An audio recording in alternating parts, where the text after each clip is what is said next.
जय श्री कृष्ण चैतन्य प्रभु नित्यानंद श्री अद्वैत गदाधर श्रीवासादि गौरभक्तवृंद। हरे कृष्णा कृष्णा कृष्णा हरे हरे, हरे राम राम राम हरे हरे। तो पिछली कक्षा में हमने जो विषय चर्चा किया था वो था कि श्री चैतन्य महाप्रभु कौन हैं। तो श्री चैतन्य महाप्रभु स्वयं सर्व अवतार शिरोमणि, स्वयं अवतारी पूर्ण पुरुषोत्तम भगवान श्री कृष्ण हैं, जो कलयुग में शुद्ध भक्ति सिखाने के लिए एक भक्त के रूप में 500 वर्ष पूर्व अवतरित हुए नवद्वीप में। और कोई भी अवतार या भगवान कौन है, उनकी पहचान शास्त्रों के आधार पर होती है, ये हमने चर्चा की। वोट से भगवान निर्धारित नहीं होते हैं। गुरु, साधु, शास्त्र, इनके आधार पर हम भगवान या भगवान के अवतार, भगवान के कार्यों को समझ सकते हैं। तो हमने देखा कि शास्त्रों का प्रमाण है, वैदिक शास्त्रों का, कि कलयुग के अंदर जिस रूप में भगवान हमारे सम्मुख आएंगे वो है पीत वर्ण। उनका शरीर की कांति पीत वर्ण की होगी, स्वर्ण, सुवर्ण वर्ण हेमांग, विष्णु सहस्र नाम में भी वर्णन है। और हमने देखा कि कैसे गर्ग मुनि ने जब भगवान श्री कृष्ण अवतरित होते हैं तो बताया था कि ये जो बालक है सतयुग में, त्रेता में और कलयुग में इन अलग अलग वर्णों में आएंगे, शुक्ल रक्त पीत, और अभी जो है वो इदानीम कृष्णता गतः, कृष्ण रूप में वो अभी हैं। और दूसरी चीज़ जो शास्त्रों में बताई कलयुग के अवतार के विषय में, वो बताई कि संकीर्तन आंदोलन आरंभ करेंगे।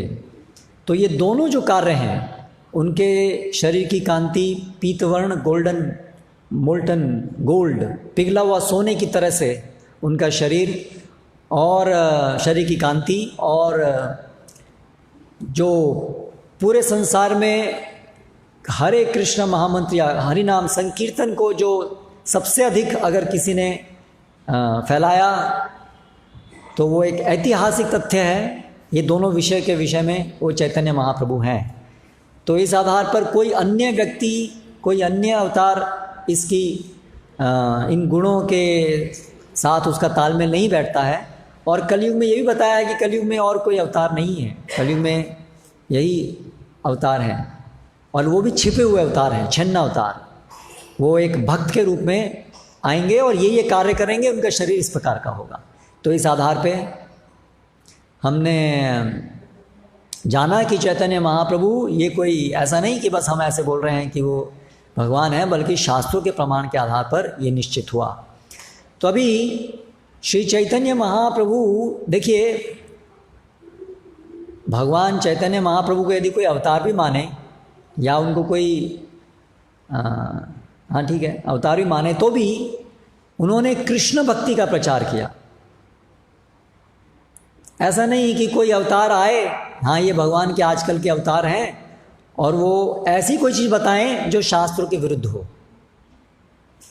क्योंकि अवतार यदि कोई है तो भगवान के अवतार हैं, तो कैसे शास्त्रों के विरुद्ध कुछ बता सकते हैं कि शास्त्रों में एक चीज़ लिखी है वो कुछ और चीज़ बता रहे हैं। तो क्या भगवान अपनी बात बदलते रहते हैं क्या? शास्त्रों में कुछ बताया और अभी अगर नया अवतार आया, बोले अभी थोड़ा एडिटिंग करना पड़ा, थोड़ा शास्त्रों में भी युग बदल गया है तो ज्ञान बदलना पड़ा, ऐसा तो नहीं होगा। शास्त्र का ज्ञान तो अव्यय ज्ञान है, वो नित्य ज्ञान है, वो कभी बदलता नहीं है, कभी उसको बदलने की आवश्यकता नहीं है, क्योंकि वो परम सत्य है। इस भौतिक जगत के ज्ञान की तरह नहीं है कि हमें आज कुछ पता है कल को हमारी, क्योंकि आज जो पता है वो अपूर्ण है, इसलिए कल उसको बदलने की जरूरत पड़ेगी, ऐसा ज्ञान नहीं है शास्त्रों का ज्ञान। तो इसलिए आजकल हम देखते हैं कुछ तथाकथित अवतार आते हैं और वो कुछ ऐसी चीज़ बताते हैं कि हाँ कृष्ण भगवान नहीं है, कृष्ण के ऊपर कोई है।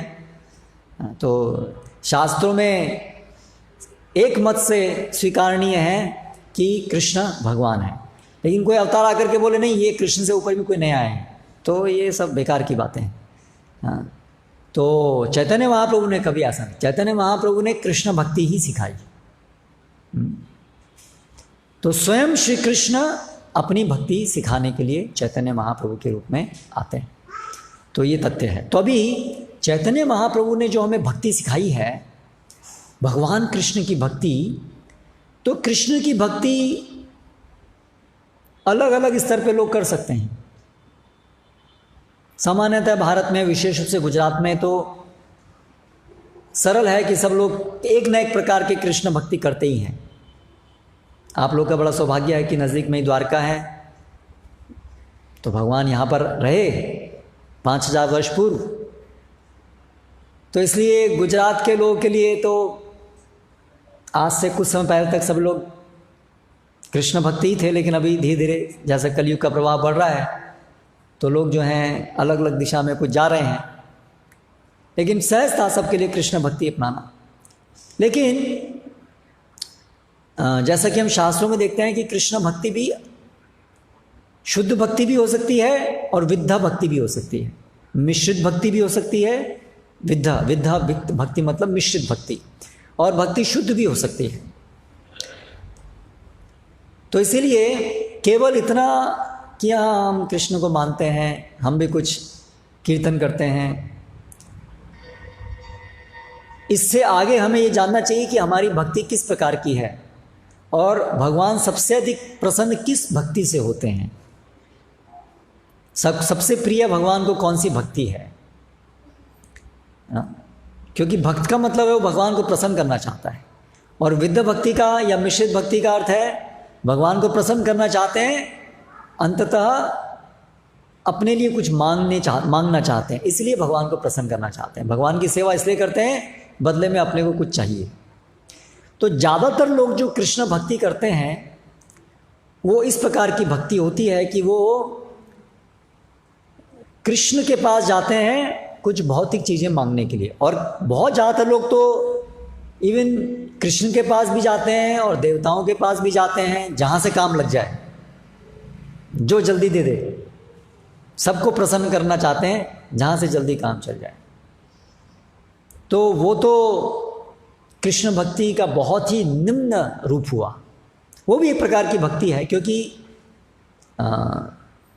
अगर उसमें भी कोई सफलता मिलेगी, कर्म कांड बोलते हैं उसको, अलग अलग देवी देवताओं, कृष्ण भी एक देवी देवता के रूप में थोड़ा हमारा विशेष प्रेम है उनसे, लेकिन बहुत सारे देवी देवता जी हैं, शिव जी हैं, गणेश जी हैं, दुर्गा जी हैं, सभी हैं, सभी भगवान हैं, सभी महान हैं। और हम शिव जी के पास भी जाते हैं, दुर्गा जी के पास भी जाते हैं, कृष्ण के पास भी, जन्माष्टमी में कृष्ण के पास जाते हैं, शिवरात्रि में शिव जी के पास जाते हैं, दुर्गा पूजा पे दुर्गा जी के पास जाते हैं।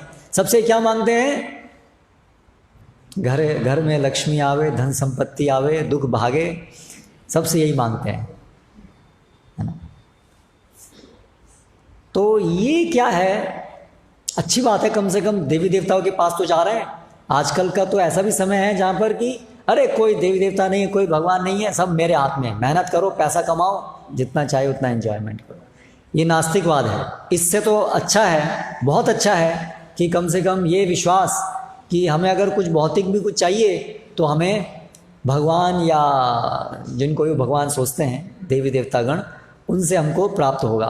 तो ये धार्मिकता है, ये भी स्वीकारनीय है शास्त्रों में। लेकिन इससे हमारा परम कल्याण नहीं होगा, इससे हमारा परम कल्याण नहीं होगा, क्योंकि भगवान कहते हैं अंतवंत इमे देहा नित्यस्युक्ता शरीरिणा, अंतवत्तु फलम तेषाम तद्भवति अल्पमेधशाम। तो जो ऐसे लोगों को जो फल प्राप्त होता है, अंतवत्तु फलम तेषाम, उनका फल जो प्राप्त होता है वो नाशवान होता है, उनका फल जो है नाशवान होता है। क्योंकि भौतिक जगत की कोई भी चीज़ आप मांगेंगे आपको मिल भी जाएगी, तो क्योंकि वो भौतिक है इसलिए वो एक दिन समाप्त हो जाएगी। आपने धन ऐश्वर्य मांगा, अमेरिका का वीज़ा मांगा, तो ठीक है आपको अमेरिका का वीज़ा मिल जाएगा, लेकिन कब तक चलेगा? एक दिन तो आप मर जाएंगे, फिर क्या करेंगे? तो आपका वो जो भौतिक सुख था वो ख़त्म होने वाला है।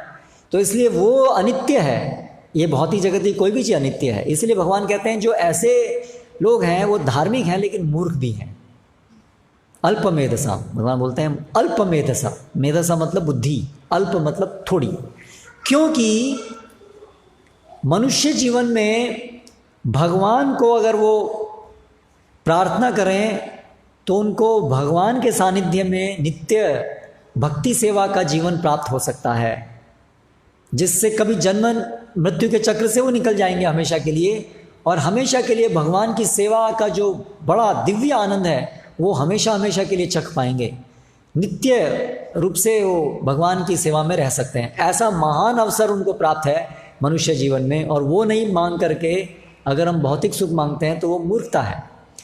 तो उसके लिए एक घटना है, जैसे कि एक वृद्ध स्त्री थी, बहुत उम्र थी उसकी, और उस पहले पूरे समय में तो सब लोग लकड़ी चूल्हे पे खाना बनाते थे, लकड़ी जंगल से काट के लेके आते थे। तो वो स्त्री जो थी जाती थी और जंगल से लकड़ी काट के लेके आती थी और उसका फिर ढेर बना करके सिर पे रख करके घर लेके आती थी। बड़ा भारी ढेर होता था।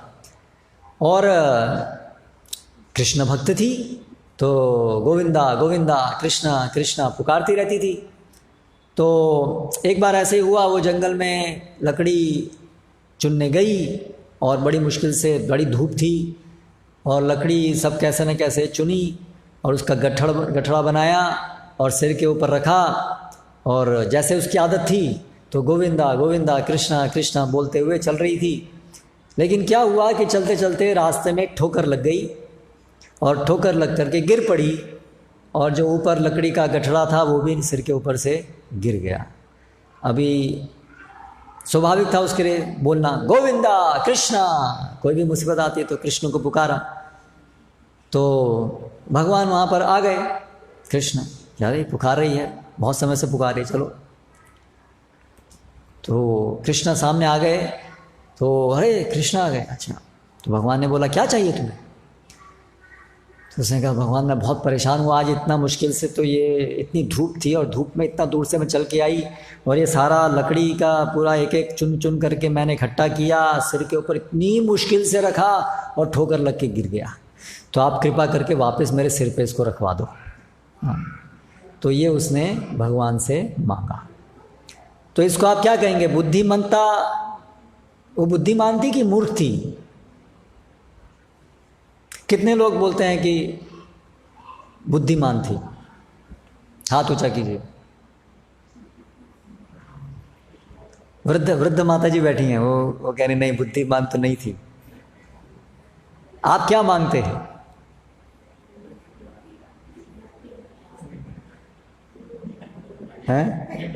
सिलेंडर। यस, ये भी अच्छा है। अभी लकड़ी से खाना बनाने में बहुत दिक्कत होती है। अभी सिलेंडर आ जाए घर में, एक ही कनेक्शन है, 2 आ जाए। तो अभी भगवान जब सामने आए हैं तो भगवान से ये मांगना कि लकड़ी का ये ढेर वापस रख दो, तो बोझा दोबारा से हम मांग रहे हैं कि हम वही संसार में रहते आए जिसमें कि वही बार बार लकड़ी का बोझा सिर पे ढोना होगा। और ये तो बहुत थोड़ी चीज़ है, पर कितने सारे दुख एक के बाद आते रहेंगे। जन्म मृत्यु बुढ़ापा बीमारी, स्कूल कॉलेज और ये कोरोना और क्या क्या एक के बाद कभी शांत नहीं होंगे। तो उसी जीवन में हम रहेंगे, लेकिन हम एक छोटी सी चीज़ मांग रहे हैं कि हमें ये, बल्कि और बोझ मांग रहे हैं, है ना। तो ये मूर्खता है। तो इसीलिए जो भगवान के पास जाता है या देवी देवताओं के पास, मुख्य रूप से देवी देवताओं के पास जो जाता है वो तो निरा मूर्ख है ना। कम से कम अगर कोई समझे कि देवी देवता अलग हैं, भगवान कौन है, और भगवान श्री कृष्ण के पास जाए तो भी कम से कम भगवान के पास गया तो कुछ उसका कल्याण होगा। तो ये एक प्रकार की भक्ति है। तो आप देखिए भारत में बहुत लोग हैं जो धार्मिक तो हैं, लेकिन इस प्रकार की उनकी भक्ति है। तो चैतन्य महाप्रभु जो हमें सिखाने आए हैं, तो वो हमें उच्चतम स्तर की भक्ति सिखाने आए हैं, शुद्ध भक्ति सिखाने आए हैं। तो वो हम देखेंगे कि कैसे उन्होंने सिखाया, उसके बारे में उन्होंने क्या क्या बताया। तो एक तो बड़ी भ्रांत धारणा है कि भगवान निराकार हैं, तो उन्होंने चैतन्य महाप्रभु ने अपनी शिक्षा से, इसको बाहर कर दीजिए, अपनी शिक्षा से उन्होंने ये सिखाया कि भगवान निराकार नहीं है, भगवान का दिव्य स्वरूप है, सच्चिदानंद स्वरूप है उनका, सच्चित आनंद, सत जो हमेशा से रहता है, जो नाशवान नहीं है कभी भी, इसलिए भौतिक पदार्थों का नहीं बना हुआ है, वो दिव्य है, भौतिक जगत का अंश नहीं है वो, लेकिन रूप है। चित्त पूरी तरह से वो ज्ञान से ओतप्रोत है, उसमें कोई भी अज्ञानता का अंश नहीं है, और आनंदमय स्वरूप है, भगवान में अंदर कभी कोई दुख की संभावना नहीं है। तो ऐसा उनका दिव्य स्वरूप है। ईश्वर परम कृष्ण सच्चिदानंद विग्रह अनादिरादिर गोविंद सर्व कारण कारणम। तो ये चैतन्य महाप्रभु ने शिक्षा दी, शास्त्रों के आधार पर हमको सिखाया। और फिर चैतन्य महाप्रभु ने ये जो शुद्ध भक्ति है इसको, इसके विषय में सिखाया। अपने जो मुख्य उनके अनुयायी थे षट गोस्वामीगण, हाँ, उनके माध्यम से हम सभी को कृष्ण भक्ति का प्रचार किया, उसको सिखाया। और सरल विधि से, कलयुग के लिए जो संभव है वो विधि से हमें भक्ति करना सिखाया। तो आज और कल की कक्षा में हम चैतन्य महाप्रभु ने क्या भक्ति करने को बताया है, कैसे बताया है, वो हम उन्हीं की भाषा में सुनेंगे। कल आपने देखा वासुघोष प्रभु ने कितनी सुंदर तरीके से संस्कृत सुनाई और गुजराती। अभी एक और भाषा है बंगाली। तो चैतन्य महाप्रभु बंगाल में प्रकट हुए, और ये जो बंगाली भाषा है, जैसे संस्कृत वैकुंठ में बोली जाती है, ऐसे ये एक नित्य धाम है चैतन्य महाप्रभु कृष्ण, जहाँ पर नवद्वीप धाम में, गोलोक धाम में ही एक भाग है ये नवद्वीप, जहाँ पर भगवान नित्य रूप से गौर लीला करते हैं। और वहाँ पर ये बंगाली जो भाषा है, ये भी एक ये वहाँ की भाषा है।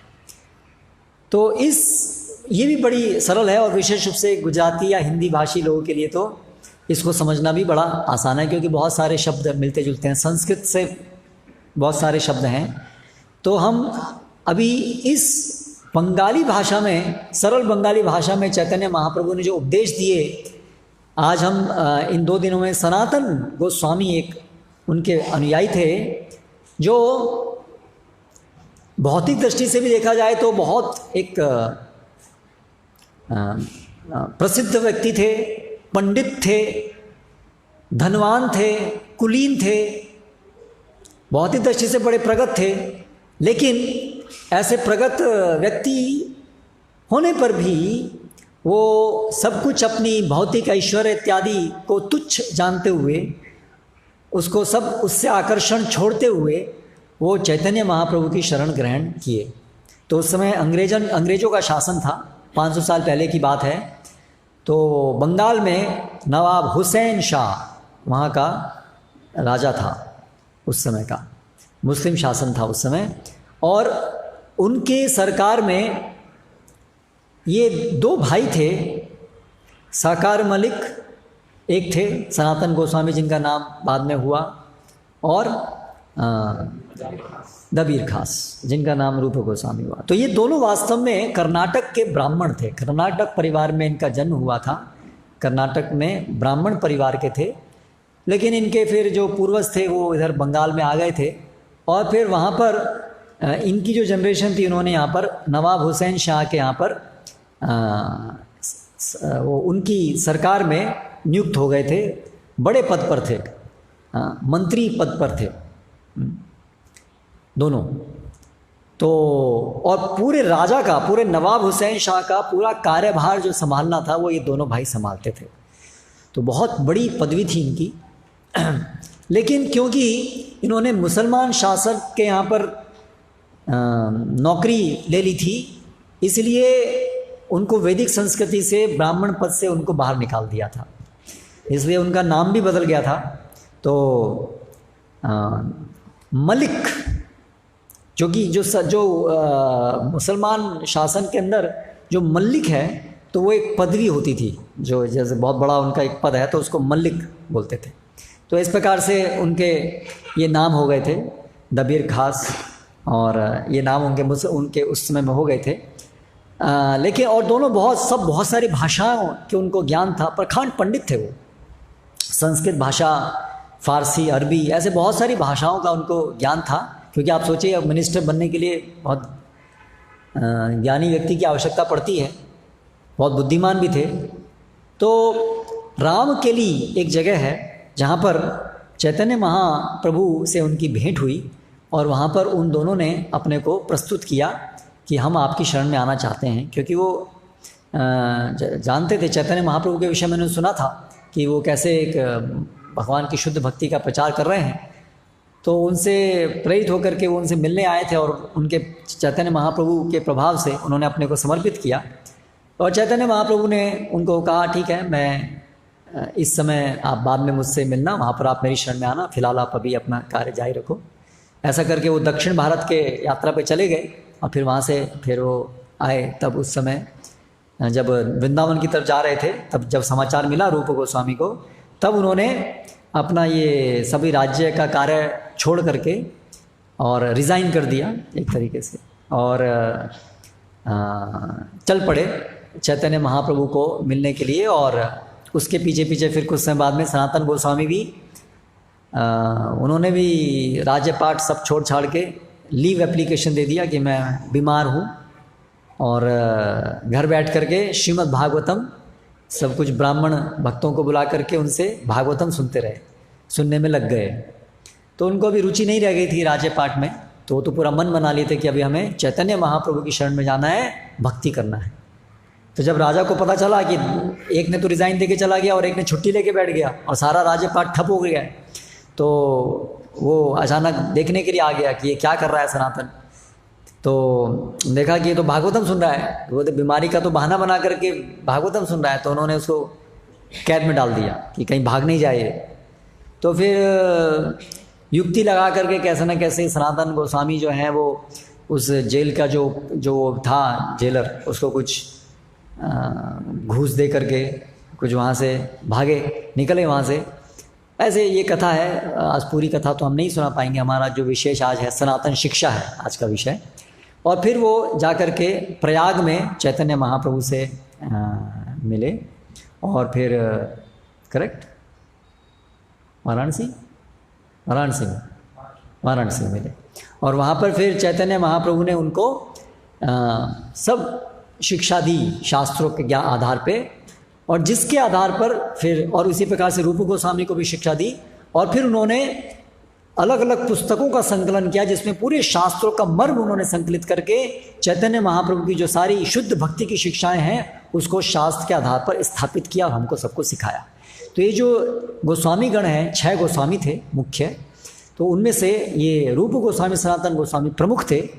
उन्होंने अनेक अनेक ग्रंथों की रचना की, जिसके माध्यम से आज तक भी ये पूरी शुद्ध कृष्ण भक्ति का प्रचार होता है ना। और उन्होंने वृंदावन में जो लीला स्थली हैं उनको उजागर किया, उनको स्थापित किया, क्योंकि वो बहुत समय के प्रभाव से सब लुप्त हो गई थी। तो आज जो आप मुख्य मंदिर जो वृंदावन में आप देखते हैं, मदन मोहन मंदिर है, वो सनातन गोस्वामी के द्वारा स्थापित किया गया है। हाँ, राधा गोविंद मंदिर है, वो रूप गोस्वामी के द्वारा स्थापित किया गया है। राधा दामोदर मंदिर है, वो जीव गोस्वामी के द्वारा स्थापित किया गया है ना। तो इस प्रकार ये मुख्य मंदिर हैं वृंदावन में। और जो ये राधा कुंड है ना, तो इस प्रकार जो मुख्य स्थली हैं वो सब ये गोस्वामी गण ने, रघुनाथ दास गोस्वामी इत्यादि, उन सभी ने ये स्थापित की हैं। तो वृंदावन जो आज कृष्ण भक्ति है उसमें बहुत महत्वपूर्ण योगदान जो है वो चैतन्य महाप्रभु और उनके इन अनुयायियों का है। तो सनातन गोस्वामी को उन्होंने क्या क्या शिक्षा दी वो आज हम बंगाली में उसको सुनेंगे और उसके ऊपर थोड़ा थोड़ा टिप्पणी देंगे। तो सनातन गोस्वामी तबे सना पहले हम चैतन्य महाप्रभु और सभी पार्षदों का प्रणाम मंत्र उनका वो गाएंगे। जय जय श्री चैतन्य जय नित्यानंद, जय नित्यानंद, जय द्वैत चंद्र, जय गौर भक्त वृंद, तबे सनातन प्रभुरा चरण धरिया, दैन्य विनती करे धनते तृणालया।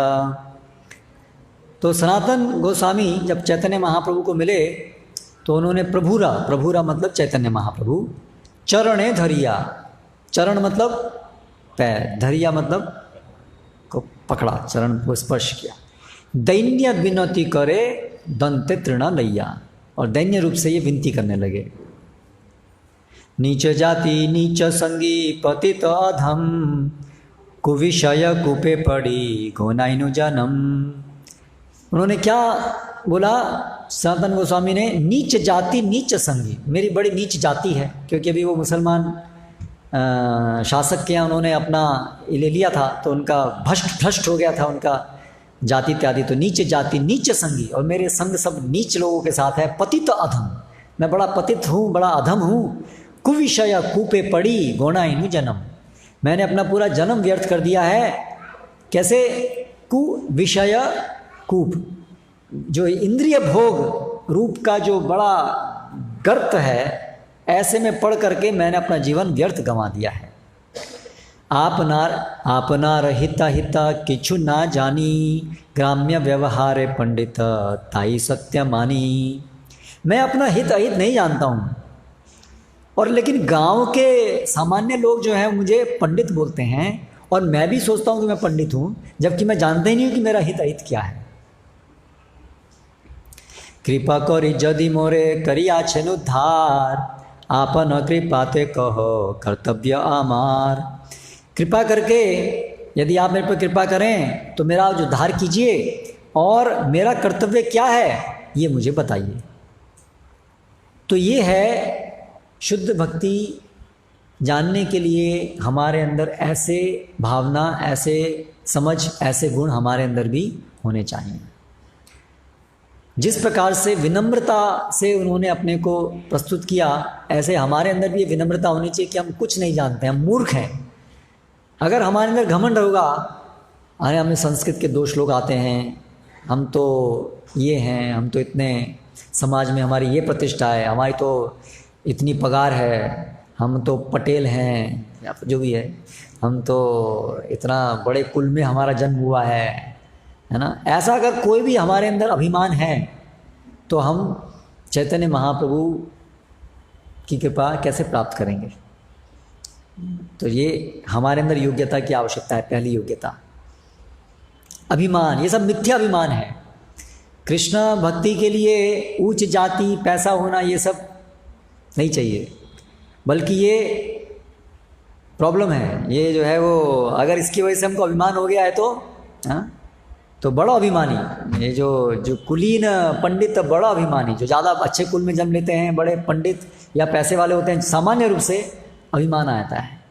इसलिए भक्ति स्वीकार करने में उनको बड़ी मुश्किल होती है, क्योंकि भक्ति का मतलब है सिर झुकाना भगवान के सामने। लेकिन उन्होंने आज तक सिर झुकाना सीखा ही नहीं है, हमेशा सिर तान के रखते हैं, तो भगवान के सामने भी उनको झुकाने में मुश्किल होती है ना। तो इसलिए ये हमें सीखना है कि पहले विनम्र होना होगा। तो फिर वो आगे प्रश्न करते हैं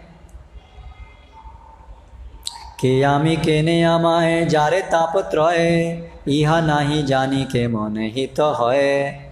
मैं कौन हूँ और मुझे ये संसार के तापत्रय, 3 ताप क्यों सता रहे हैं, मैं ये नहीं जानता हूँ, तो मेरा हित कैसे होगा? तो सबसे महत्वपूर्ण प्रश्न यदि हमें अपने को पूछना है अपने जीवन में, तो ये प्रश्न पूछना चाहिए कि संसार में ये इतने सारे दुख हैं, ये दुख मुझ पे क्यों आए हैं? आज तक कितने लोगों ने हम में से ये प्रश्न पूछा है अपने आप से, किसी पूछने लायक व्यक्ति से, कि ये संसार में दुख हमारे ऊपर क्यों आते हैं? हो कोरोना आ गया, कोरोना आ गया, क्या करें, ये करें, वो करें। ठीक है, कोरोना चला गया, आ गया, चला गया, लेकिन ये सब दुख आते ही क्यों हैं? ऐसा क्या है कि ये दुख आते हैं? ये प्रश्न हमने किया कभी? नहीं किया, क्योंकि कोरोना जाएगा दूसरा कोई आएगा, ये दुख जाएगा वो आएगा, लेकिन दुख आते ही क्यों हैं? जब तक ये नहीं जानेंगे तो दुखों का समूल निवारण कैसे करेंगे? जड़ से कैसे हटाएंगे आप दुखों को, यदि आप ये नहीं जानेंगे कि दुख आते ही क्यों हैं? तो इसको कहते हैं परफेक्ट क्वेश्चन। ये है प्रश्न जो पूछना चाहिए। हम सारे जीवन में बहुत सारे प्रश्न पूछते हैं, इसका भाव क्या चल रहा है, अभी कौन सी सरकार आने वाली है, अभी इलेक्शन आ रहे हैं, अभी कौन जीतेगा, दिन रात बहुत सारे प्रश्न पूछते हैं, लेकिन जो करने का प्रश्न है वो जीवन में कभी नहीं पूछते हैं, बिना पूछे मर जाते हैं, इसलिए उत्तर मिलता ही नहीं है। इसलिए पुनरपि जन्म पुनरपि मरणम पुनरपि जननी जठरे शयनम, यही हमारा चलता रहता है, क्योंकि हमने कभी जो पूछने लायक चीज़ थी कहीं पूछी नहीं, है ना। बच्चों को हम सिखाते हैं, बेटे जनरल नॉलेज पढ़ो, काम आएगी IAS के एग्ज़ाम में, है ना। तो फलाने फलाने क्रिकेटर का क्रिकेट स्कोर कितना है, और वो पलासी का युद्ध कब हुआ था, और ये युद्ध कब हुआ था, बहुत सारे प्रश्न के उत्तर बच्चे जान लेते हैं, कॉमन सेंस। लेकिन जो ये सबसे महत्वपूर्ण प्रश्न है, ये करना हम कभी उनको सिखाते नहीं हैं, क्योंकि हमें पता ही नहीं, हम खुद नहीं करते तो बच्चों क्या सिखाएंगे। तो सनातन गोस्वामी ने ये प्रश्न किया, साध्य साधन तत्व पूछिते न जानी, कृपा करी सब तत्व कहत आपनी। तो चैतन्य महाप्रभु ने फिर उत्तर देना शुरू किया, योग्य पात्र हौ तुमी भक्ति प्रवर्तैते, क्रमे सब तत्व सुन कहिए तो माते।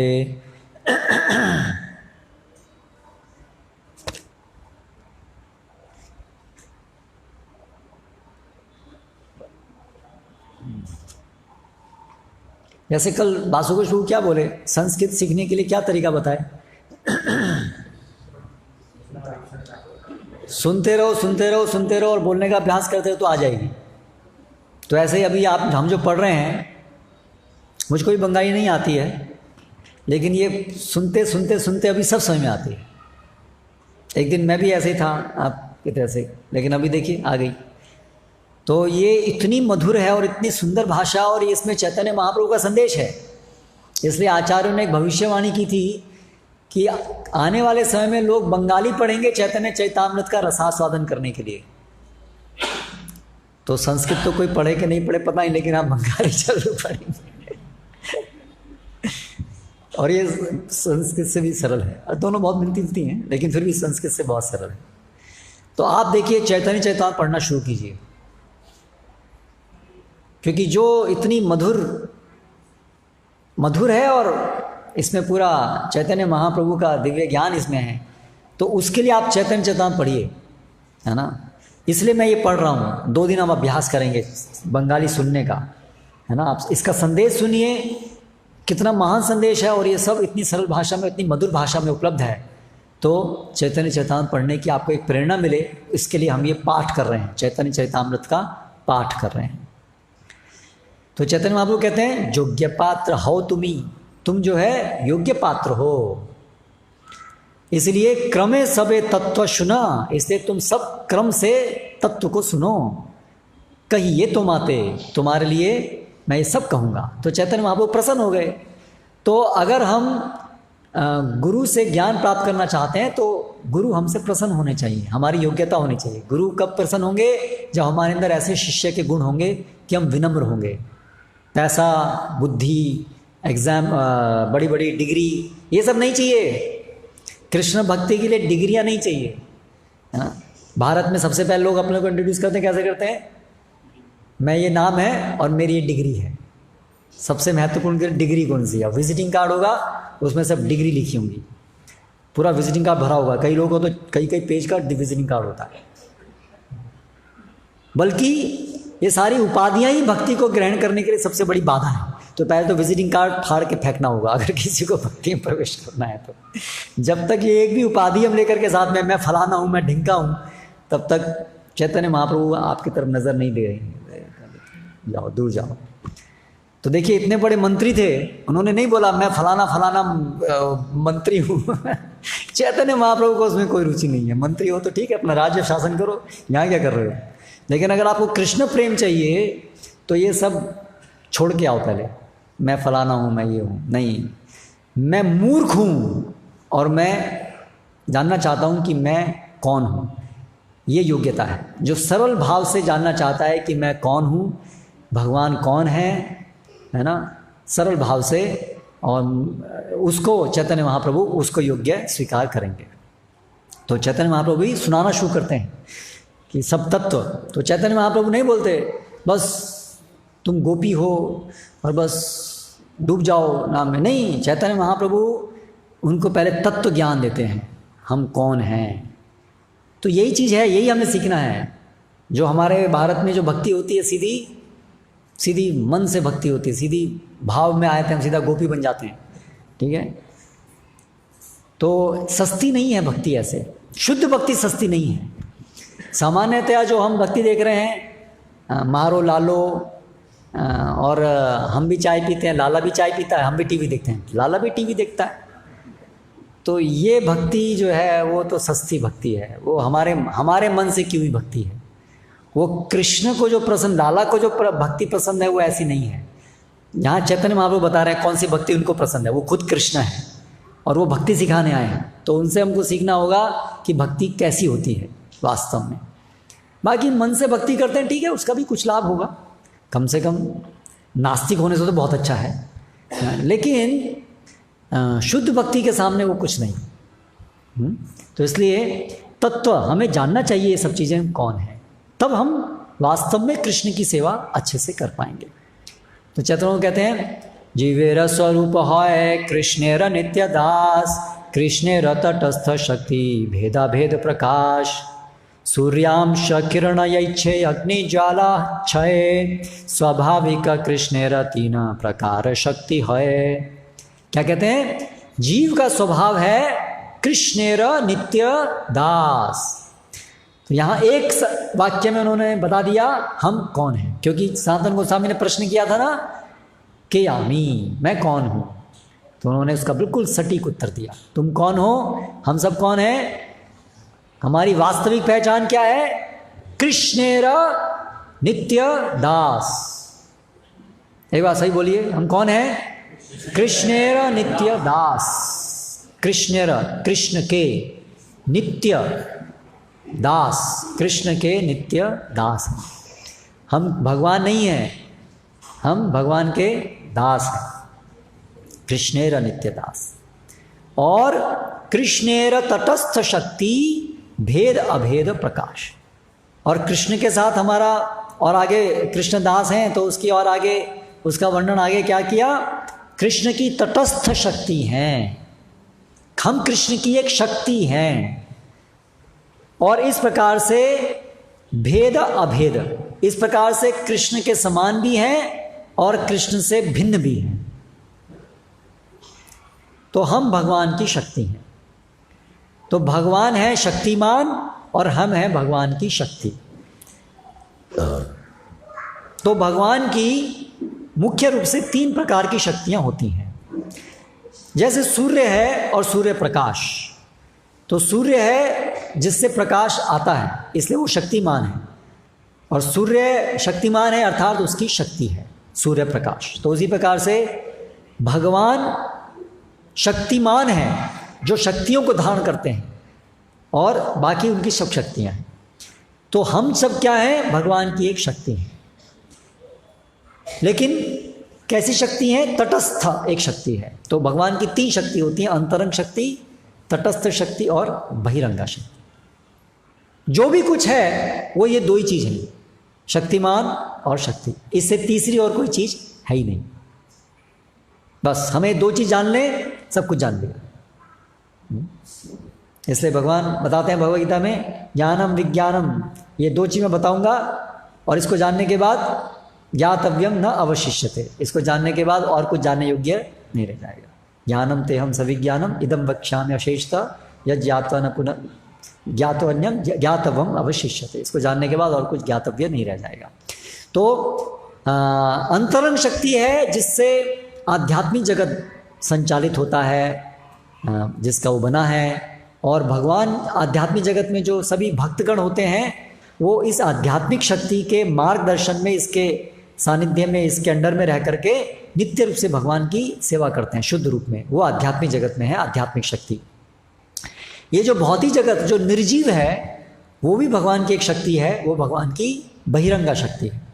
तो ये सब जो निर्जीव चीज़ हम देखते हैं संसार में, वो सब पृथ्वी, जल, वायु, आकाश, अग्नि, ये सब पंचभूत और ये सब सूक्ष्म 3 तत्व की मन, बुद्धि, अहंकार की जो बनी हुई चीज़ें हैं वो सभी भगवान की शक्ति हैं, वो बहिरंगा शक्ति। और हम जो जीव तत्व हैं, आत्मा, वो भी एक शक्ति है जो तटस्थ है, जो या तो आध्यात्मिक जगत में अंतरंग शक्ति के सानिध्य में रह सकती है, उनके अंडर में रह सकती है, और या तो इस भौतिक जगत में बहिरंगा शक्ति के प्रभाव में रह सकती है, इसलिए हमको तटस्थ शक्ति कहा गया है। कृष्णेर स्वाभाविक तीन शक्ति परिणति, चित शक्ति, जीव शक्ति और माया शक्ति। जो चीज़ मैंने आपको बताई वही चीज़ कि कृष्ण की स्वाभाविक तीन शक्तियां हैं। चित शक्ति, अंतरंग शक्ति को चित शक्ति भी कहते हैं। जीव शक्ति, हम सब लोग क्या हैं? जीव शक्ति, जीवात्मा, जीव। और माया शक्ति, ये जो भौतिक जगत है वो क्या कहलाता है? माया शक्ति। कृष्ण भूलि से जीव अनादि बहिर्मुख, अतएव माया तारे देय संसार दुख। अभी सनातन गोस्वामी का दूसरा प्रश्न क्या था कि आमी मैं कौन हूं और मुझे ये दुख क्यों आते हैं, हमें ये दुख क्यों आते हैं? तो देखिए इसका उत्तर यहाँ इस पद में चैतन्य महाप्रभु ने दे दिया। कृष्णा भूली, कृष्णा को भूल करके, कृष्णा भूली से जीव अनादिर बहिर्मुख। कब भूले हम लोग कृष्ण को? अनादि, आदि नहीं है उसका कोई स्टार्टिंग पॉइंट नहीं है, उसका कोई आरंभिक समय नहीं है कि हम उसको देख सकें कि 10 साल पहले, 10,000 साल पहले। ऐसा कोई समय हम निर्धारित नहीं कर सकते हैं, क्योंकि वो इस भौतिक समय के परे में आध्यात्मिक जगत में हुआ हमारा पतन, जहाँ पर कि ये समय नहीं है। तो इसलिए कृष्णा भूली अनादि, उसको हम ट्रेस नहीं कर सकते हैं, उसको पता नहीं लगा सकते, लेकिन हुआ है। तो हम क्या हुआ है हमसे? कृष्ण को हम भूले हैं। कृष्ण भूली से जीव अनादि बहिर्मुख, अतएव माया तारे दे संसार दुख। इसकी वजह से, क्योंकि हम कृष्ण को भूले हैं, इसलिए माया शक्ति जो है कृष्ण की, वो हमें ये तीन ताप दे रही है। तो जो माया शक्ति है उसकी जो उसका जो रूप है वो है दुर्गा। दुर्गा जो है वो भगवान की जो तीसरी शक्ति है ना, जो ये सारा भौतिक जगत है उसकी अधिष्ठात्री देवी, उसको संचालित करने वाली देवी है ना, उसकी जो मालकिन है, भगवान की तीसरी शक्ति की जो क्या बोलेंगे उसको, पर्सोनिफिकेशन को, मूर्तिमान स्वरूप, उनकी जो मूर्तिमान स्वरूप है वो है दुर्गा देवी। तो दुर्गा देवी जी के हाथ में क्या रहता है? त्रिशूल, त्रिशूल, 3 शूल हैं उसमें। तो वो 3 शूल जो है वो किस चीज़ के द्योतक हैं, किस चीज़ को दिखाते हैं? ये जो 3 ताप दुर्गा जो देती है वो दिखाते हैं। आपने देखा होगा दुर्गा जी है तो उनके पैर के नीचे कौन है? महिषासुर। वो सब कौन है? महिषासुर हम लोग जो सब कृष्ण को भूल के आए हैं वो पैर के नीचे वो है, हम सब लोग वो अपने को देख रहे हैं। वो महिषासुर उसमें से हमारा प्रतिनिधित्व कर रहा है कि हम अपने को देख रहे हैं और उसको वो त्रिशूल से मार रही हैं। तो ऐसे ही हम सबको वो त्रिशूल से मारते हैं। तो 3 त्राप कौन से हैं? वो 3 प्रकार के कष्ट कौन से हैं जिससे सब लोग पीड़ित हैं? आध्यात्मिक, अधिभौतिक और अधिदैविक क्लेश। अपने शरीर और मन से उत्पन्न होने वाले कष्ट, अन्य जीवों के द्वारा दिए जाने वाले कष्ट और प्राकृतिक प्रकोप। हर व्यक्ति हर समय इन तीनों से जूझ रहा है कि नहीं? तो इसलिए ये सत्य है। कारण क्या है? कारण मिल गया। हम कृष्ण को भूले हैं, इसलिए माया ने पकड़ लिया है। ये मूल कारण पता लग गया। देखिए यूनिवर्सिटी में जाकर के पढ़ाई कर लीजिए, ये आपको जानकारी प्राप्त होगी? नहीं होगी। डार्विन थ्योरी आप पढ़ लेंगे, आपको ये मिथ्या जानकारी मिल जाएगी कि आपके दादा बंदर थे। ये जानकारी, मिथ्या जानकारी आपको मिल जाएगी। आपके दादा दादा के दादा के दादा के दादा जो भी है वो बंदर थे, और अंत में बंदर कहाँ से आया? रसायन से आया। और रसायन कहाँ से आया? Big bang theory, big bang से आया। और बिग बैंग कहाँ से आया? वो पता नहीं कहाँ से आया, कुछ जानकारी नहीं मिली आपको। ठीक है, 25 साल लगाए, 25 लाख रुपए लगाए, ठीक है, और कुछ आपको प्राप्त नहीं हुआ। पैसे और पैसे भी क्या, आजकल तो कागज के टुकड़े। ठीक है, पता नहीं किस दिन उनकी वैल्यू डिमोनेटाइजेशन किस दिन खत्म हो जाए, पता नहीं। तो 25 साल में आपने क्या हासिल किया? कागज के टुकड़े। एक वो डिग्री, वो भी कागज की है, और उसके बलबूते पे वो भी कागज का है। ठीक है, पता नहीं कब खत्म हो जाए। और जो वास्तव में जो ज्ञान है वो तो कुछ नहीं मिला, बल्कि उल्टा सीधा सारा गोबर अंदर घुस गया, कि सब हम बंदर हैं, बंदर से आए हैं, बंदर की तरह से उछलते हैं एक जॉब से दूसरी जॉब में।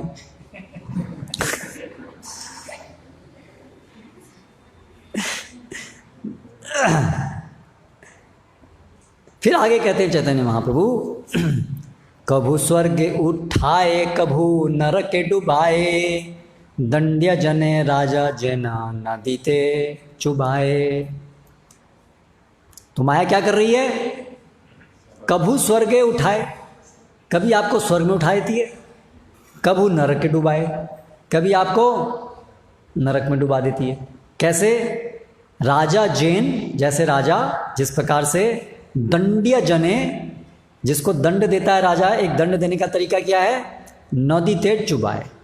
नदी में एक दंड देने की पद्धति थी कि नदी में उसको डुबोते हैं आदमी को, जिसको दंड देना है, और जब वो पूरा मरने को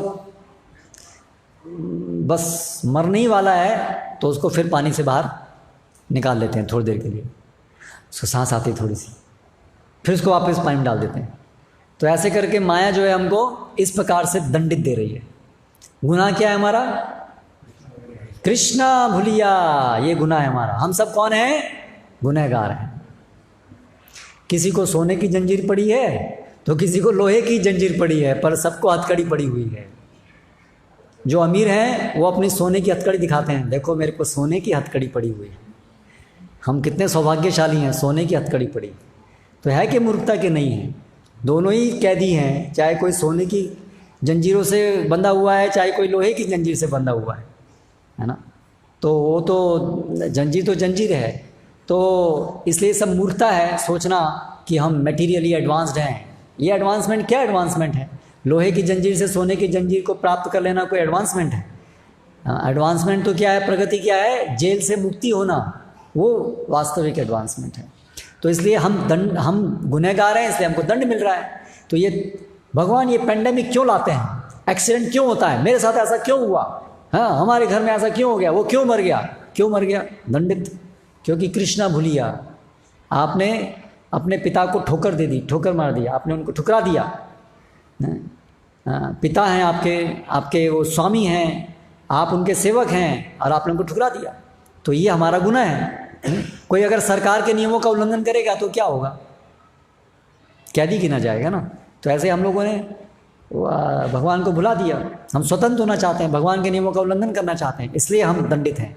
तो हमारे सारे कष्टों का मूल कारण कौन है? जिम्मेदार कौन? हमारे कष्टों का जिम्मेदार कौन?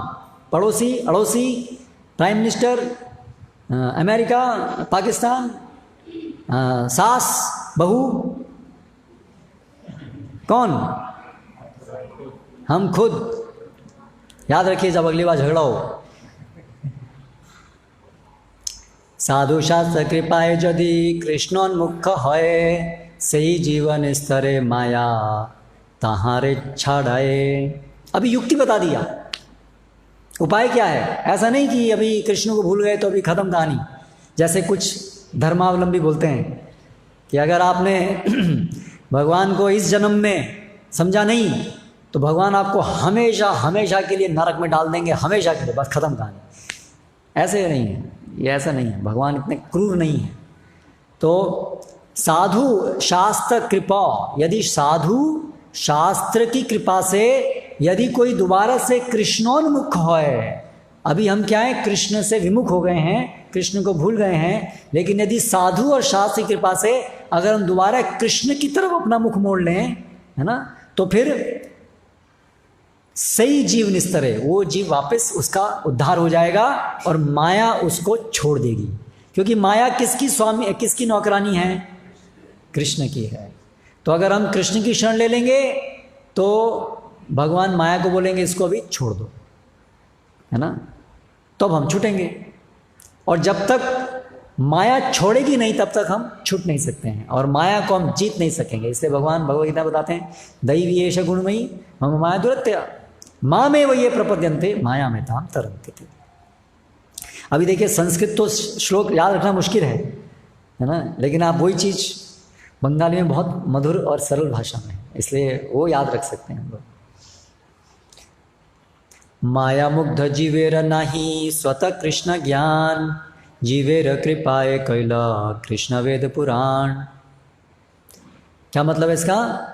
माया मुग्ध जीवेर नाही स्वतः कृष्ण ज्ञान। जो माया में मुग्ध जीव है, जो माया की गिरफ्त में है, उसको अपने आप से कृष्ण का ज्ञान नहीं हो सकता। इसीलिए जीवेर कृपाए, जीव के ऊपर कृपा करते हुए कृष्ण कैलो कृष्ण वेद पुराण, कृष्ण ने इसलिए हमारे लिए वेद पुराण दिया, हमें पे कृपा करने के लिए। तो भगवान कृपा, हम कहते हैं भगवान कृपा करो, भगवान कृपा करो, भगवान कृपा करो, और भगवान जब जो जिस रूप में कृपा करते हैं वो रूप में हम कृपा लेने को तैयार नहीं है ना। करेक्ट? भगवान कृपा दे रहे हैं, भगवत गीता, भगवान आए है ना, भगवत गीता देने के लिए आए है ना।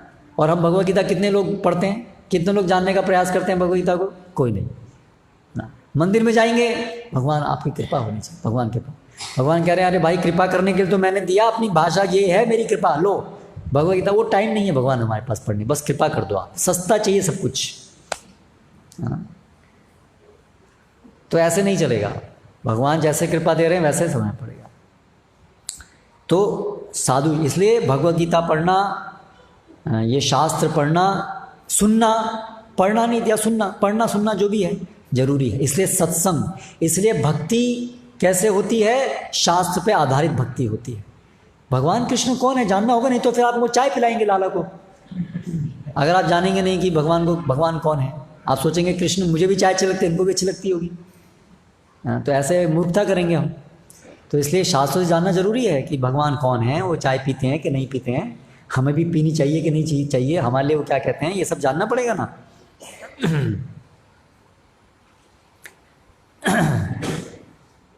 शास्त्र गुरु आत्मा रूपे आप नौरे जानान, कृष्ण मोरे प्रभु त्राता जीवे रहे ज्ञान। तो शास्त्र गुरु आत्म रूपे आप नरे जानान, भगवान शास्त्र देते हैं और दूसरा परमात्मा के रूप में हमें अंदर से भी ज्ञान देते हैं। जो भक्त के, जिस व्यक्ति के अंदर थोड़ी सी इच्छा होती है, भगवान कभी ना कभी हृदय में वो पुकारता है, भगवान मुझे जानना है आपको, मैं आप इस संसार से निकलना चाहता हूँ, मैं आपको जानना चाहता हूँ, जानता नहीं हूँ कौन है, लेकिन भगवान परमात्मा के रूप में बैठे, वो ऐसे व्यक्ति की बुद्धि को, उसको बुद्धि देते हैं है ना, और उसको धीरे धीरे उसको कहीं ना कहीं भक्तों का संपर्क करा देते हैं, जिससे वो जुड़ जाता है। हम में से बहुत से लोग हैं, लगभग सभी लोग नहीं तो बहुत से लोग हैं जो इस प्रकार से देख सकते हैं कि हमने कभी ना कभी अपने जीवन में ऐसे हम भगवान से प्रार्थना किए थे कहीं ना कहीं कि भगवान हम जानना चाहते हैं सब कुछ, कौन है क्या है, हमें कुछ उद्धार करो हमारा, है ना। तो अभी हम देखते हैं कैसे भगवान ने हमारी मदद की, हमारे को ऐसे लोगों के से संपर्क हो गया, हमको कहीं से भगवत गीता मिल गई, हम सोच रहे थे भगवत गीता कभी ना कभी मुझे मिले, अचानक एक दिन कोई आ गया भगवत गीता लेकर के, भगवत गीता, अरे मैं तो सोच रहा था भगवत गीता मिले, आ गया सामने से। ऐसे बहुत होता है, सब भक्तों के जीवन में ऐसा कुछ ना कुछ आपको मिलेगा। तो भगवान जैसे हमारे हृदय में सच्ची इच्छा होगी भगवान को जानने की, भगवान की शरण में जाने की, तो आप देखिए कहीं ना कहीं से भगवान आपका रास्ता खोल देंगे।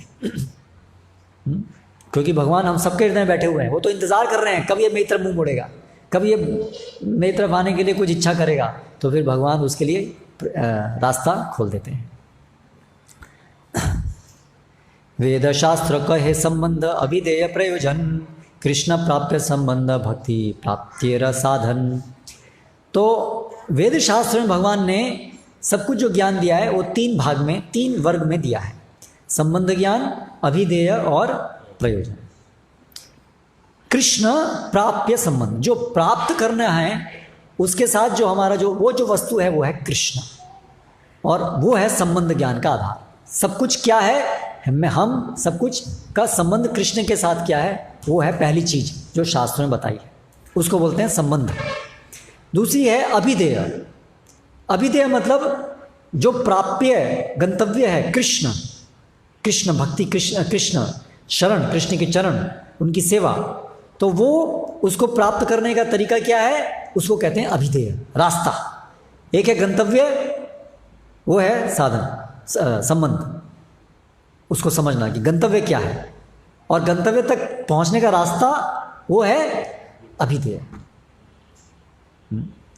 और प्रयोजन क्या है? वो गंतव्य पर पहुंच करके हमारी जो क्रियाकलाप होते हैं वो सब है प्रयोजन। अभिधेय नाम भक्ति प्रेम प्रयोजन, पुरुषार्थ शिरोमणि प्रेम महाधन। अभिधेय क्या है? रास्ता क्या है? प्राप्य गंतव्य है कृष्ण। सबका एक ही लक्ष्य है, परम लक्ष्य हमारा क्या है? कृष्ण।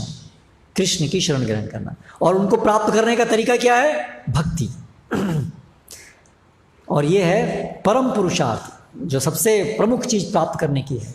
हम सब लोग किसी को ये पैसा चाहिए, किसी को मकान चाहिए, लेकिन हम जानते नहीं हमें क्या चाहिए। वास्तव में हमें सबको क्या आवश्यकता है? कृष्ण प्रेम। दरिद्र नाश भव क्षय प्रेमेरा फल नय, प्रेम सुख भोग मुख्य प्रयोजन है। वेदादि सकल शास्त्रे कृष्ण मुख्य संबंध, तन जाने अनुसंगे याय माया बंध। दरिद्रता का नाश हो जाए, ये जन्म मृत्यु के चक्र से निकल जाए, ये भक्ति का मुख्य फल नहीं है, ये अनुसंगिक फल है। ये तो बाई प्रोडक्ट है। मुख्य फल है प्रेम सुख भोग, मुख्य प्रयोजन कृष्ण प्रेम प्राप्त करना, ये मुख्य प्रयोजन है। जन्म मृत्यु के चक्र से छुटकारा पाना तो अनुसंगिक है, वो साथ साथ में आता है अपने आप। तो अभी संबंध ज्ञान के विषय में चैतन्य महाप्रभु बताते हैं। मुख्य गौण वृत्ति किंबा अन्वय व्यतिरेक, वेदेर प्रतिज्ञा केवल कहे कृष्ण के।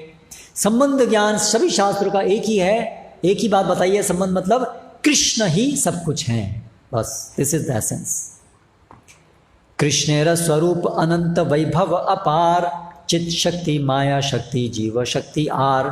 कृष्ण का स्वरूप अनंत उनका वैभव है, उनके बहुत सारे विस्तार हैं, अनंत उनके अवतार हैं, लेकिन सभी का आश्रय है श्री कृष्ण। हम सभी के आश्रय हैं श्री कृष्ण। और उनकी 3 प्रकार की शक्ति हैं, चित शक्ति माया शक्ति जीव शक्ति आर। स्वयं भगवान कृष्ण गोविंद पर नाम, सर्वैश्वर्य पूर्ण जानरा गोलोक नित्य धाम। स्वयं भगवान कौन है? श्री कृष्ण। एकल ईश्वर कृष्ण आर सब भृत्या। सभी बाकी अवतार हैं, लेकिन मूल रूप जो है भगवान का वो है कृष्ण। गोविंद पर नाम, और उनका नाम है गोविंद। उनके अनेक अनेक नाम हैं, लेकिन भगवान के जो अनेक नाम हैं सब उनकी दिव्य लीलाओं पर आधारित हैं। गोविंद हैं, गिरिवरधारी हैं। यहाँ भगवान जो है वो किस रूप में विराजमान है? उनका नाम है यहाँ पर गिरिधारी, गिरिवर्धन, करेक्ट। हाँ, तो इस प्रकार से भगवान ने सनातन गोस्वामी को बड़ा विस्तार से वर्णन किया कि नारायण चतुर्भुज रूप में कैसे भगवान आते हैं, फिर ये अवतार अलग अलग कैसे आते हैं। सबसे पहले ये जो सृष्टि का निर्माण करते हैं वो कौन सा रूप है? तो जब सृष्टि का निर्माण करना होता है तो भगवान विष्णु पुरुष अवतार लेते हैं। कारण दकाशाई विष्णु, गर्भ दकाशाई विष्णु, शिव दकाशाई विष्णु। तो एक आध्यात्मिक जगत है। हम किस जगत में रह रहे हैं उसका नाम है भौतिक जगत। तो जो आप अभी रात को आप बाहर निकलेंगे, अगर ये सब हैलोजन नहीं होंगे तो आपको देखेंगे हम बहुत सारे तारे दिखते हैं, चंद्रमा दिखता है, दिन में सूरज दिखता है। तो जो हम जहाँ तक भी हमारी नज़र जाती है वो सब भौतिक जगत का ही एक थोड़ा सा भाग है जो हम देख पा रहे हैं। एक भौतिक जगत का भी एक ब्रह्मांड के अंदर हम देख पा रहे हैं। एक ब्रह्मांड का थोड़ा सा भाग हम देख पा रहे हैं। ऐसे ऐसे कितने ब्रह्मांड हैं? कोटि कोटि ब्रह्मांड है, अनगिनत ऐसे ब्रह्मांड है। और ये सब ब्रह्मांड जो है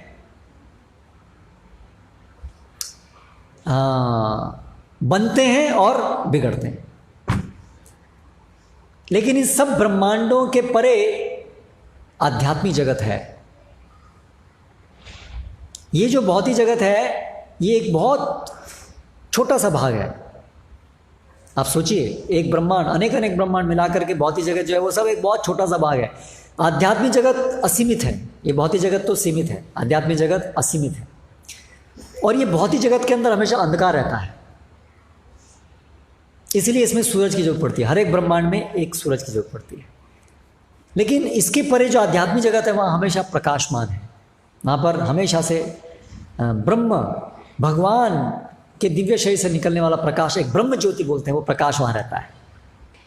और उस ब्रह्म ज्योति में अनेक अनेक वैकुंठ ग्रह हैं। आध्यात्मिक जगत के अंदर भी ग्रह हैं, प्लैनेट्स हैं। जैसे इस भौतिक जगत के अंदर अलग अलग ग्रह हैं, पृथ्वी लोक है, अतल सतल पाताल, और ऊपर की तरफ महर लोक, जन लोक इत्यादि लोक हैं। आधुनिक भाषा में कुछ चंद्रमा, चंद्रमा वो स्वर्ग लोक का एक प्लैनेट है। सूर्य भी इस प्रकार से है, और इसके आगे ऊपर भी हैं बहुत सारे। तो ये सब हैं। तो ऐसे आध्यात्मिक जगत में भी ग्रह हैं, सब ग्रह में जीवन है, यहाँ पर भी है वहाँ पर भी है। लेकिन आध्यात्मिक जगत में शुद्ध जीव, जो भगवान के शुद्ध भक्त हैं, वही रहते हैं आध्यात्मिक जगत।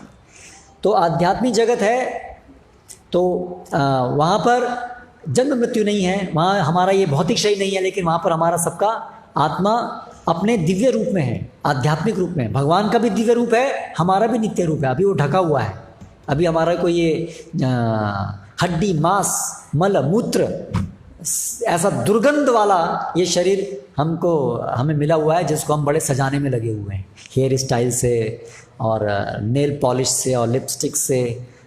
तो मल मूत्र को सजाना जैसा है वास्तविकता ये है, ठीक है। लेकिन आध्यात्मिक जगत में जो हमारा वास्तविक रूप है, वो उसको कोई सुगंधित सेंट लगाने की जरूरत नहीं पड़ती। सेंट लगाने की जरूरत मतलब ये है कि दुर्गंध वाला ऐसा सेंट लगाने की जरूरत पड़ती है लेकिन वो भगवान का जो आत्मा का भी जो दिव्य रूप है, वो भी हमेशा से प्रकाशमान है, बड़ा सुंदर रूप है। भगवान के रूप के आधार पर वो रूप है। और वहाँ कोई बुढ़ापा बीमारी नहीं होती है, क्योंकि वो भौतिक नहीं है, वो आध्यात्मिक है ना। तो ऐसा हमारा रूप है। और हम वहाँ पर और आध्यात्मिक जीवन में ऐसे ग्रह हैं, और वहाँ पर शुद्ध जीव रहते हैं। हम भी वहीं पर थे, लेकिन कृष्णा भूलिया जीव भोगा वांछा करे, और फिर माया ने पकड़ करके हमको घसीट लिया, यहाँ रहो, तुम ना लायक नहीं हो वहाँ रहने के। कृष्ण को विद्रोह किया, यहाँ रहने के लायक हो, खाओ मेरी लाठी त्रिशूल, हम वो खा रहे हैं, है ना। तो ये हमें समझना होगा कि ये वो हमारा घर है। यहाँ घर बनाने की कोशिश मत कीजिए। इस भौतिक में हम लोग अपना घर बनाने में कितना समय बर्बाद करते हैं। मनुष्य जीवन पूरा का पूरा घर बनाने में निकल जाता है ना। और वो घर कितने दिन रहता है? हो सकता है गृह प्रवेश से ही ख़त्म हो जाए, पहले ही आप चले जाएं, घर बनाते बनाते ही गृह प्रवेश भी नहीं हो पाए, और गृह प्रवेश हो भी गया तो भी एक दिन जल्दी चले जाएंगे आप, है ना। मजबूत घर बनाते, बहुत मजबूत बना है, 100 साल तक चलेगा, 2 साल। आप कितने साल रहेंगे सर, वो तो सोचिए। अचानक एक दिन बाहर निकाल दिया जाएगा। तो ठीक है, घर की ज़रूरत है, बनाइए, ठीक है, लेकिन घर को मंदिर बनाइए। घर ऐसा बनाइए जिससे कि आप अपने वास्तविक घर में जा सकें। ऐसे वाला घर बनाइए जिससे आप अपने वास्तविक घर में जा सकें। उस घर को मंदिर बनाइए, उस घर में कृष्ण भक्ति का काम हो। कृष्ण भक्ति करने के लिए अनुकूल वातावरण रखने के लिए घर बनाइए, उसको बोलते हैं मंदिर। हाँ,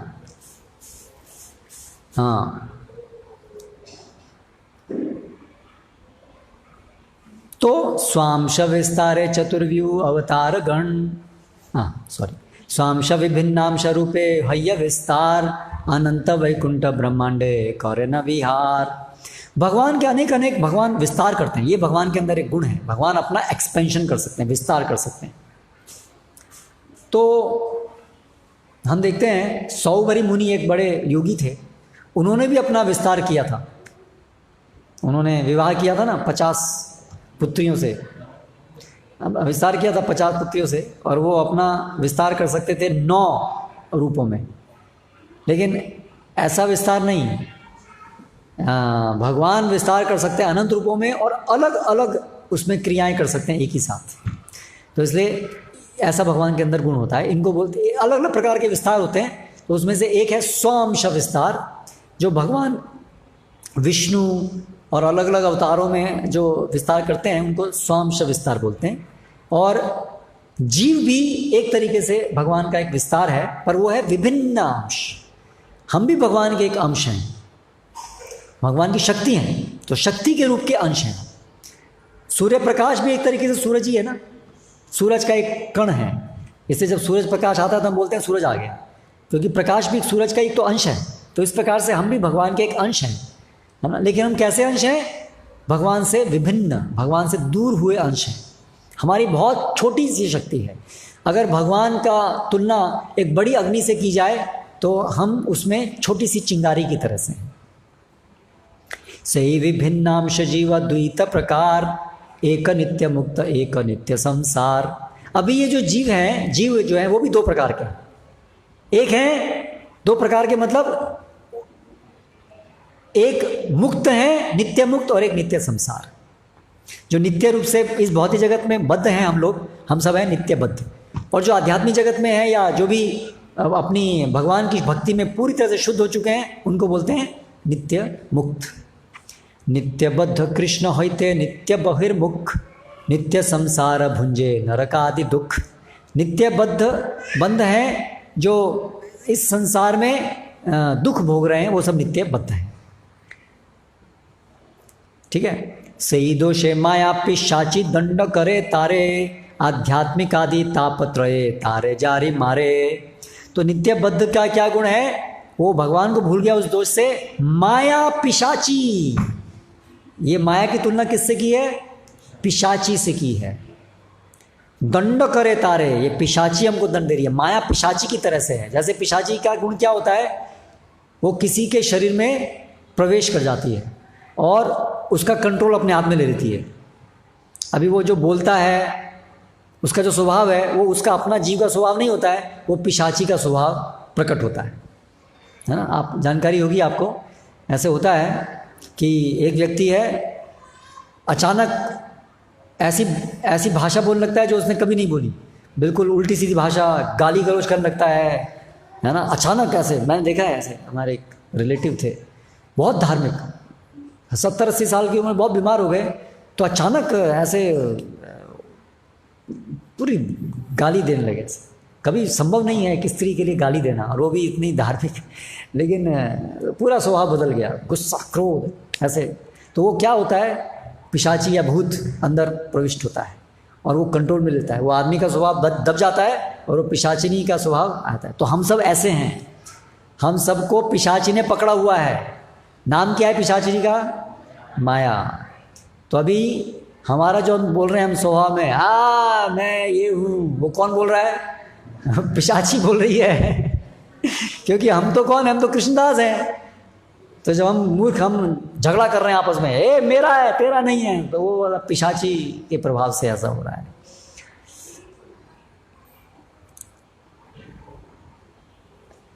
काम क्रोध हेरा दास हैया तारा लाठी खाए, भ्रमिते भ्रमिते यदि साधु वैद्य पाए। तो ये पिशाचिनी के वश में काम क्रोध के दास बन गए हैं। ये उसका, जैसे पिशाचिनी का स्वभाव है क्रोधी, तो जिस व्यक्ति के अंदर वो घुस जाती है वो भी बड़ा क्रोधी आता है ना, चिल्लाता है। तो ऐसे ही ये सारे जो काम वासना हमारे अंदर है, तो ये क्योंकि पिशाचिनी घुसी हुई है हमारे अंदर, इसलिए ये काम वासना है। हम उसके दास हो गए हैं और वो हमको लाठी, और पिशाचिनी जो है वो उसकी वजह से हम बहुत कष्ट भी भुगतते हैं। सिर पटकते हैं दीवार में, अपने को कुछ भी करते हैं, ऐसा होता है ना पिशाचिनी को।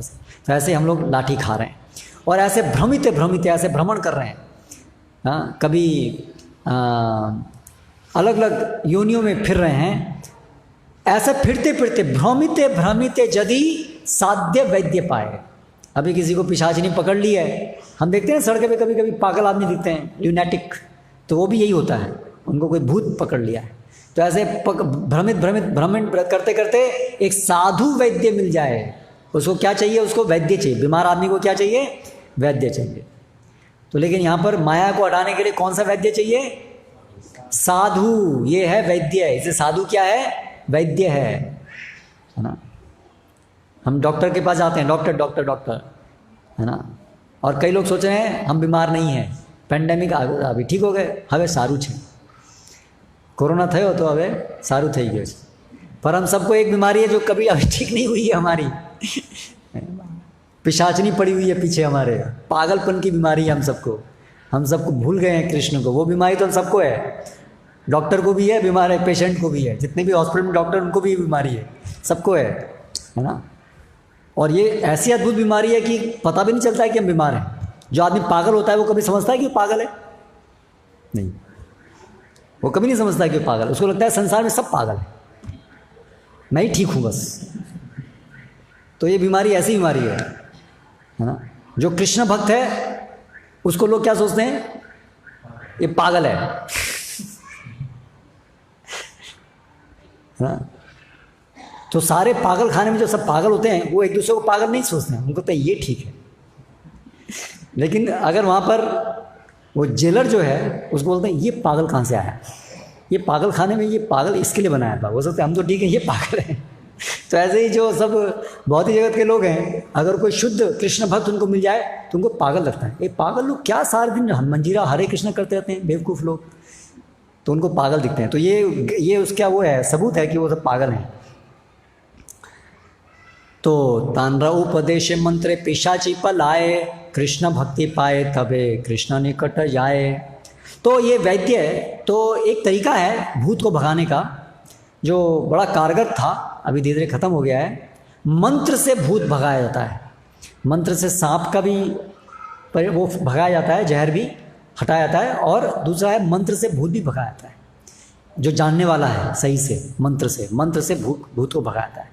तो उसी प्रकार से साधु क्या करता है, वो कौन से मंत्र से भूत भगाता है, हरे कृष्णा कृष्णा कृष्णा हरे हरे, हरे राम राम राम हरे हरे। तो अगर हमें अपना भूत भगाना है, माया रूपी पिशाचनी, तो हमें ये मंत्र को साधु से ग्रहण करना होगा, तो ये भूत हमारा भागेगा। तो ये मंत्र और उनका उपदेश मंत्र, हरे कृष्ण महामंत्र और साथ साथ में उनका उपदेश, वो है मंत्र। तो अभी अगर हमको कोई बीमारी होती है तो डॉक्टर के पास रेगुलर जाना पड़ता है कि नहीं जाना पड़ता है, दवाई नियमित खानी पड़ती है कि नहीं खानी पड़ती है। डॉक्टर ने बोला हर दिन आपको सुबह दोपहर शाम 3 बार दवाई खानी है, आप बोले हाँ सर ठीक है। घर आकर के मन में आया तब खाया, मन में आया नहीं खाया, तो बीमारी ठीक होगी नहीं होगी। तो उसी प्रकार से हम लोग मन में आया महामंत्र करते हैं, हाँ कभी कभी करते हैं, टाइम मिलता है तो करते हैं, चाहे बीमारी ठीक होगी ऐसे नहीं होगी। तो आपको नियमित रूप से हमें इलाज करना होगा। इलाज क्या है, मंत्र है, तो मंत्र नियमित रूप से लेना होगा, है ना। तो हर दिन, इसलिए हर दिन हरे कृष्ण मंत्र नियमित रूप से लेना चाहिए, ये है जरूरी, अगर हम अपने माया रूपी भूत को भगाना चाहते हैं तो अगर हम ये साधु से उपदेश सुनेंगे, मंत्र लेना चाहिए और सत्संग में आना चाहिए। ये उपदेश, ये भी मंत्र है, ये भी मंत्र है, ठीक है। तो ये सुनना चाहिए कृष्ण के विषय में, साधु से सुनना। किससे चाहिए, साधु से सुनना चाहिए, व्यापारी से नहीं सुनना चाहिए जो गुरु के नाम पर व्यापारगिरी कर रहा है। भागवत सप्ताह करेंगे, इतना लाख रुपए लेंगे, आपके घर में सब माला माल हो जाएगा, है ना। ऐसा साधु नहीं, ये साधु नहीं है, ये ढोंगी है ना। वो व्यापार कर रहा है, जिसका उद्देश्य केवल शुद्ध कृष्ण प्रेम देना है, और जो खुद कृष्ण का भक्त है वही केवल साधु है। तो उसका उपदेश सुनना चाहिए, और उससे क्या होगा, पिशाची पलाए कृष्ण भक्ति पाए, और हम कृष्ण भक्ति प्राप्त करेंगे, कृष्ण निकट आए, जिससे क्या फल प्राप्त होगा, कृष्ण के निकट जाएंगे। तो फिर आगे अभिधेय बताते हैं, उस भक्ति करनी कैसे है उसको बताते हैं चैतन्य महाप्रभु सनातन गोस्वामी को। कृष्ण भक्ति है अभिधेय प्रधान, भक्ति मुख्य निरीक्षक कर्मयोग ज्ञान। तो भक्ति ही, कृष्ण भक्ति ही अभिधेय है। शास्त्रों में जो बाकी मार्ग बताएं, बाकी मार्ग भी बताए हैं आध्यात्मिक प्रगति के लिए, लेकिन वो तो केवल कृष्ण भक्ति के असिस्टेंट की तरह से हैं, उसके निरीक्षक हैं, उसके आधार पर चलते हैं, उनकी अपनी कोई शक्ति नहीं है। कृष्ण नित्य दास जीव ताहा भूली गेला, यही दोषे माया तार गलाए बांधिला। क्योंकि जीव कृष्ण दास है, ये भूल गया, इसलिए माया ने गले से उसको पकड़ लिया, गले से पकड़ लिया। ताते कृष्ण भजे करे गुरु रसेवन, माया जाले छूटे पाए कृष्ण रचरण।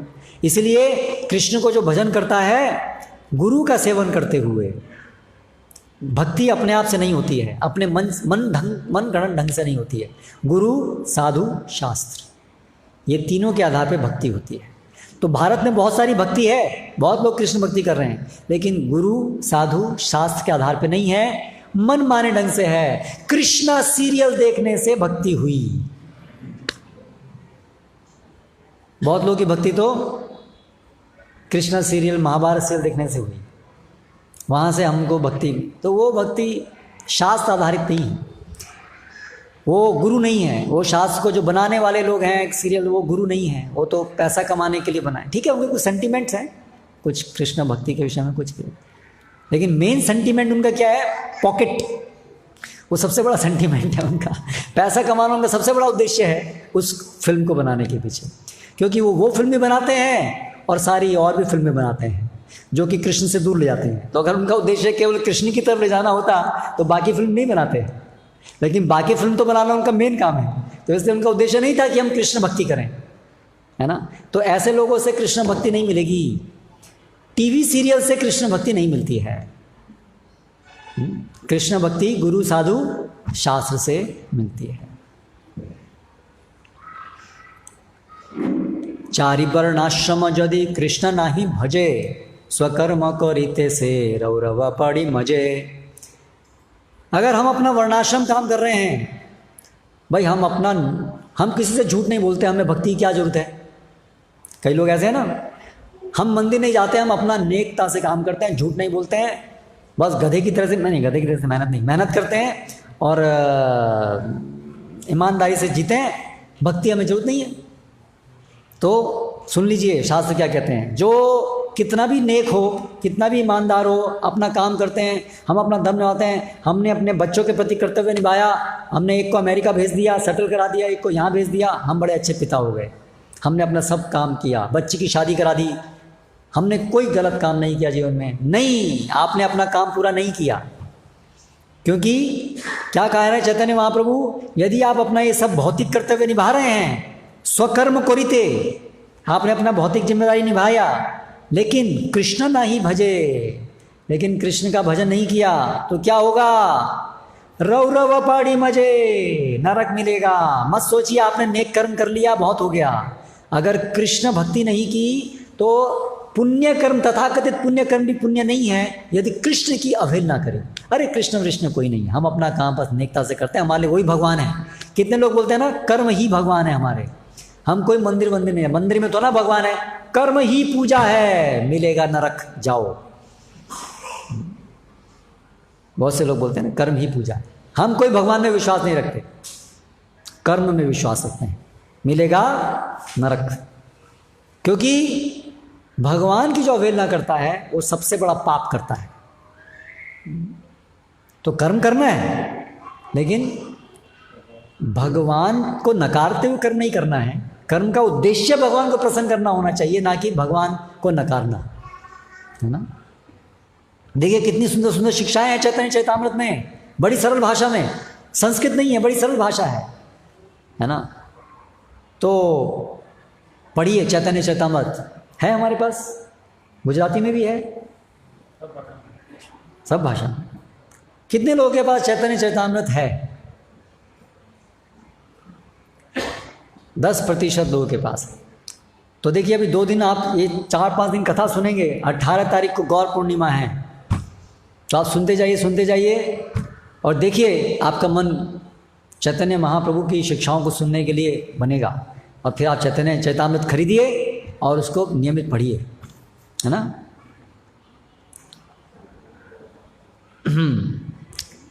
कृष्ण सूर्य सम माया होए अंधकार, यहाँ कृष्ण तहाँ नहीं मायर अधिकार। चैतन्य महाप्रभु क्या कहते हैं? कृष्ण है सूर्य सम। कृष्ण किसके समान है? सूर्य के समान है। और माया किसके समान है? अंधकार। माया है अंधकार। यहाँ कृष्ण, जहाँ कृष्ण होता है तहाँ नहीं माया और अधिकार। जैसे जहाँ कृष्ण है वहाँ जहाँ सूर्य है वहाँ अंधकार नहीं होता। अभी अंधकार है, क्यों है? क्योंकि सूर्य नहीं है। जैसे ही सुबह को सूरज निकलेगा अंधकार भाग जाएगा, टिक नहीं सकता सूर्य के सामने अंधकार। उसी प्रकार से अगर हमारे मन में, हमारे चित्त में यदि कृष्ण के चरण आ जाए, कृष्ण की सेवा हमारे मन में आ जाए, तो हमारे मन से, चित्त से दुर्गुण, सारी गंदगी सब छू मंतर हो जाएगी, है ना। हम चाहते हैं ना हमारी सब दुर्व्यवहार, दुर्गुण सब चले जाएं, तो कैसे जाएंगे? कृष्ण को लेके आना पड़ेगा हमारे चित्त में। फिर आगे क्या कहते हैं चैतन्य महाप्रभु? कृष्ण तोमार होय, कृष्ण तोमार होय हन यदि बले एक बार, माया बंद होते कृष्ण तारे करे पार। यदि जीव एक बार बोल देता है कृष्ण हम आपके हैं, एक बार, तो माया बंद होते कृष्ण तारे करे पार। उसको कृष्ण जो है क्या करते हैं, माया से निकाल देते हैं। लेकिन एक बार बोलना होगा पूरे मन से, ऐसा नहीं कृष्ण हम आपके हैं और फिर और भी देख रहे हैं। जब परेशानी, जब कोरोना आया तो मंदिर में घंटी बजाना शुरू, कृष्णा नाम शुरू, और जब कोरोना चला गया वापस फिल्म शुरू मोबाइल में सब। तो फिर हमने हृदय से नहीं बोला कि कृष्ण आपके हैं। कृष्ण आपके मतलब एक बार बोला हृदय से, पूरी तरह से, आज से हम आपके हैं। ऐसा नहीं अभी आपके हैं कल दूसरे के हो जाएंगे, ऐसा नहीं, आज से हम आपके हैं। आज से हमारा जीवन का उद्देश्य केवल आपकी सेवा करना। जब हम हृदय से, ये पूरे हृदय से, पूरी जितनी भी हमारी गंभीरता है उस पूरी गंभीरता से हम जब ये हृदय के अंदर विश्वास से बोलेंगे कि कृष्ण आज से हमारे जीवन का और कोई उद्देश्य नहीं, आज से हम आपके दास, उस दिन से कृष्ण आपको पकड़ लेते हैं, अपनी शरण में ले लेते हैं। भले ही अभी हम उस दिन के बाद भी इस भौतिक जगत में रहेंगे, लेकिन उस दिन से अभी हम कृष्ण के हाथ में आ गए हैं। अभी जो भी हमारे साथ होगा वो कृष्ण के मार्ग अनुरक्ष ध्यान में रहेगा, होगा। कौन भाग्य कारो संसार क्षणों शयोन्मुख होए, साधु संगे तबे कृष्णे रति उपजाए। यदि किसी भाग्य से, यदि किसी को किसी के जन्म मृत्यु के चक्र का भी अंतिम समय आ जाता है, क्षय होने का समय आता है संसार का, तो उसको साधु संग प्राप्त होता है, जिससे कृष्ण रति उत्पन्न होती है। तो ये श्लोक की चर्चा से आगे कल इसके आगे चर्चा करेंगे। आज यहाँ पर समाप्त करते हैं। हरे कृष्ण। श्री चैतन्य महाप्रभु की जय। गौर पूर्णिमा महामहोत्सव की जय।